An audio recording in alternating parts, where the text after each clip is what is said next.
તો આજે આવી ગયા વોંધ રામાપીરના દર્શન કરવા. તો સ્વાગત છે મિત્રો એક નવા મિની વ્લોગમાં. અને આજે અમે જઈશું વોંધ, કેમ કે રામાપીર દાદાના દર્શન કરવા જવાનો હતો એટલે છકડો લઈને નીકળી ગયા વોંધ જવા માટે.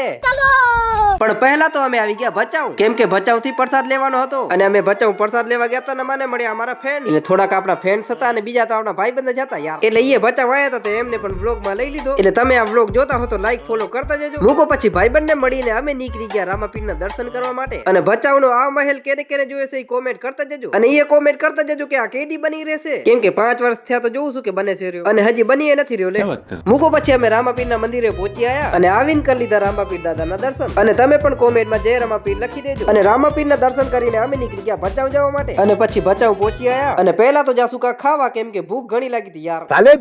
એટલે અમે આવી ગયા મંચુરિયન ખાવા અને અડધી કલાકથી વાટ જોઈશી પણ હજી મંચુરિયન આવ્યો નહીં યાર અમારો. મૂકો પછી આપણું મંચુરિયન આવી ગયો અને મને પછી ખબર પડી કે આનું તો મંચુરિયન સૂપ કહેવાય. અને એક તો સે ગરમા ગરમ અને પાછો લાલ લાલ. અને તમારો કોઈ ભાઈબંધ વિમલ માવા ખાતો હોય તો એને ખાલી એકવાર તેડી આવજો, કેમ કે મને નથી લાગતું કે બીજી વાર ના તમારે ભેગો ખાવાય આવે. અરે યાર સૂપ ધુવાડા કાઢ રાખે એવો હતો. અને પાછું તીખો એટલો હતો કે મારથી ખૂટ્યો અડધો યાર. એટલે હજી કહું છું તમારા ભાઈબંધને પાર્ટી કરાવી હોય તો અહીંયા તેડી આવજો. અને આ દુકાન ક્યાં આવી છે એ તો હું ભૂલી ગયો યાર.